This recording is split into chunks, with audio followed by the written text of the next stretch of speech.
Assalamualaikum warahmatullahi wabarakatuh. Halo teman-teman semuanya, kembali lagi bersama saya Asih Ngawi. Nah teman-teman, di video kali ini saya mau berbagi cerita ke kalian semua ya. Di Singapura itu ternyata keras banget guys ya. Buat kalian yang ingin kerja ke Singapura, siapkan mental kalian terlebih dahulu ya. Jangan separuh-separuh, karena yang namanya kita kerja ngikut orang ya, yang namanya nasib nggak ada yang tahu.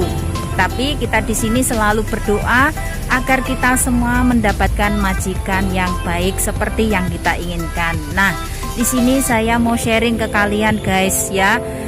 Ini adalah teman saya sendiri, teman di depan rumah saya ya. Saya nggak mau menyebutkan majikannya orang apa. Akan tetapi nasib mbak ini sangat malang sekali ya. Kemarin saya ketemu mbaknya itu di kedai. Mbaknya lagi beli beras. Beli beras itu buat dia sendiri. Katanya sang majikan ini ngasih nasinya nggak cukup untuk dimakan.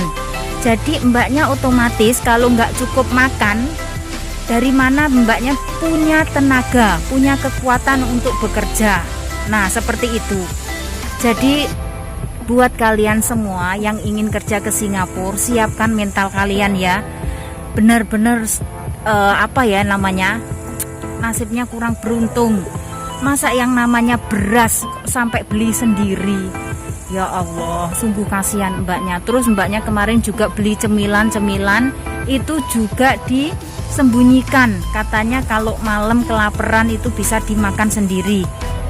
Ya, yang namanya kita bekerja ya teman-teman, yang pastinya itu kita pasti mendapatkan majikan yang baik. Kadang juga menemukan majikan yang pelit kayak gitu ya. Terus apalagi kalau yang namanya beras kok sampai beli sendiri, itu sudah parah banget ya. Kalau saya dapat majikan seperti itu, pasti saya sudah minta pindah. Karena yang namanya kita bekerja ngikut majikan, majikan itu wajib ngasih kita makanan ya. 3 kali sehari, itu ada peraturannya di kontrak kerja ya. Akan tetapi ada juga yang mendapatkan kontrak kerja tapi kertasnya itu nggak dikasihkan ke kita. Jadi kita nggak tahu apa isi di dalam surat kontrak kerja tersebut.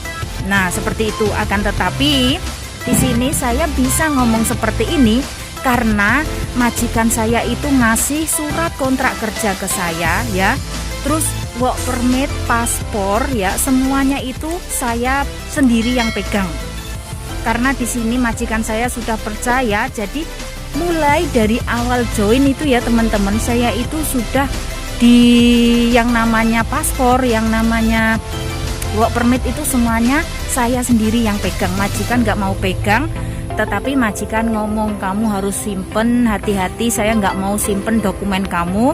Yang penting kamu harus hati-hati dengan semua ini, maksudnya dengan dokumen-dokumen kamu. Ini penting sekali karena saya di sini setiap minggu ada off day ya teman-teman. Jadi bos saya ini orangnya khawatir nanti kalau di jalan ada apa-apa kayak gitu.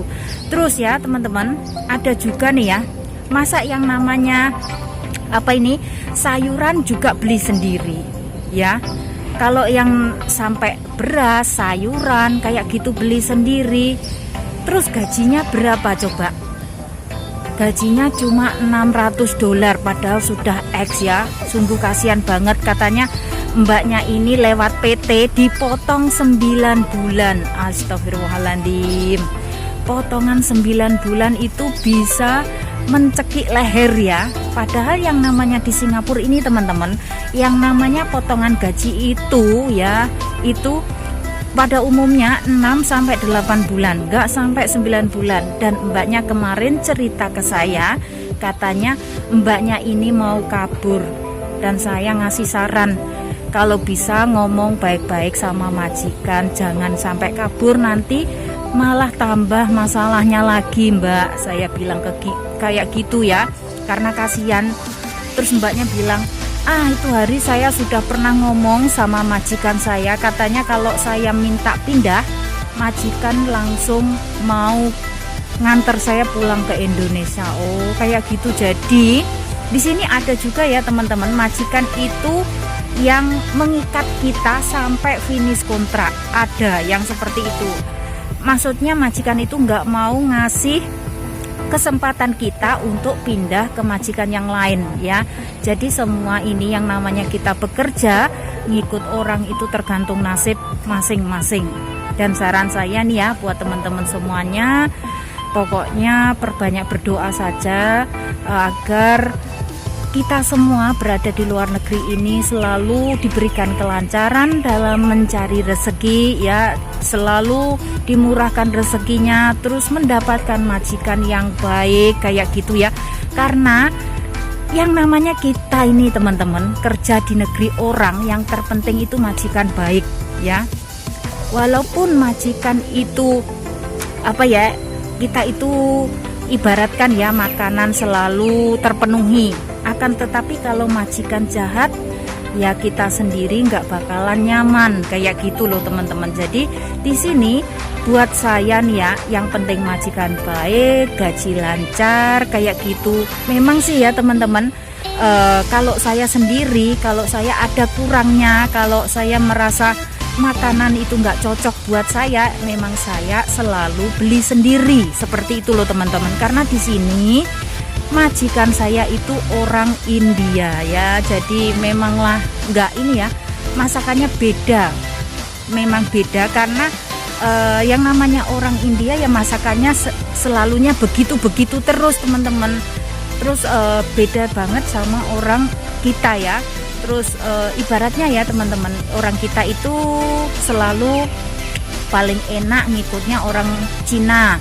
Terus orang Melayu juga bisa, tapi kalau ngikut orang India itu memang susah banget kita untuk beradaptasi mengenai makanan, karena di sana itu makanan orang India itu serba menurut saya ya aneh-aneh kayak gitu. Terus kari-kari kayak gitu, maksudnya ya bukannya saya itu di sini bukannya menilai yang gimana, enggak, tapi rempah-rempahnya itu nggak cocok sama rempah-rempah orang Indonesia ya, seperti itu.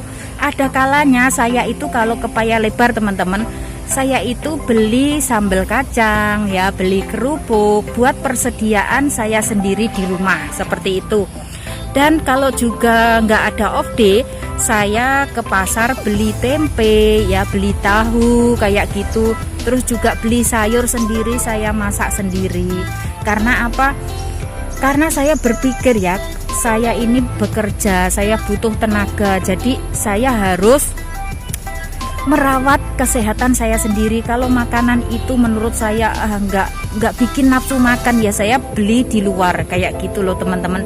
Jadi yang bikin saya itu bertahan sampai saat ini di rumah majikan, karena saya itu selalu beli makanan dari luar ya. Beli itu pun pakai uang saya sendiri, nggak pakai uangnya majikan ya, karena majikan sudah ngomong kalau kamu nggak cocok dengan makanan saya, kamu beli sendiri kayak gitu. Ya udah, terus saya akhirnya beli sendiri. Kadang beli timun teman-teman, beli timun, terus sambelnya itu sambal tomat kayak gitu sama tempe ya. Saya kayak gitu, itu alhamdulillah banget, sudah enak banget daripada kita makan yang nggak cocok sama diri kita sendiri. Jadi susah banget ya yang namanya kita beradaptasi dengan majikan, makanan majikan itu. Maksudnya kalau majikannya orang Cina mah oke-oke saja ya. Majikan Cina itu masaknya simple, terus tiap hari pasti ada yang namanya daging ya kayak gitu. Tapi kalau di rumah saya ini teman-teman, itu yang namanya daging ya, makan daging itu kadang itu 2 minggu itu sekali, kadang seminggu sekali, nggak mesti ya. Kadang saya sampai ngomong minggu ini kita beli ikan aja ya, nanti digoreng. Itu saking kepepetnya saya itu kepengen makan daging. Karena majikan saya itu kalau nggak diomongin kayak gitu itu nggak mikir teman-teman. Dia tuh mikirnya kerja terus, apa yang ada di dapur dimasak, apa yang ada di dapur dimasak kayak gitu. Jadi saya sempetin ngomong minggu ini nggak usah beli ayam, beli ikan saja nanti digoreng kayak gitu. Jadi di sini saya itu sabar lah ya teman-teman. Ibaratnya kita mencari rezeki, kita ngikut orang. Kalau kita nggak sabar, ya kita nggak bisa dapat sukses, nggak bakalan sukses ya. Seperti itulah teman-teman. Yang namanya ngikut orang ya harus sabar. Yang namanya ngikut orang ya kita harus selalu bersabar. Itu cuma kunci kesuksesan buat kita semua ya teman-teman. Dan ini tadi saya ceritanya ya, ini ada di bawah blog karena saya baru habis nganterin si bocil dan saya sharing ke kalian tentang pengalaman saya yang ada di Singapura, dan juga sharing ke kalian tentang nasib tetangga saya sendiri ya. Sungguh kasihan nasibnya kalau kita itu merantau ke negara orang ya. Yang namanya nasib nggak ada yang tahu, dan kita semua harus tetap berdoa. Yang penting positive thinking, dan ingat tujuan awal kalian kerja ke luar negeri pastinya ingin merubah nasib, ingin mempunyai masa depan yang cerah. So tetap semangat dan salam sukses buat semuanya. Oke teman-teman, saya akhiri vlog video saya sampai di sini. Wassalamualaikum warahmatullahi wabarakatuh. See you on my next video. Oke, bye bye.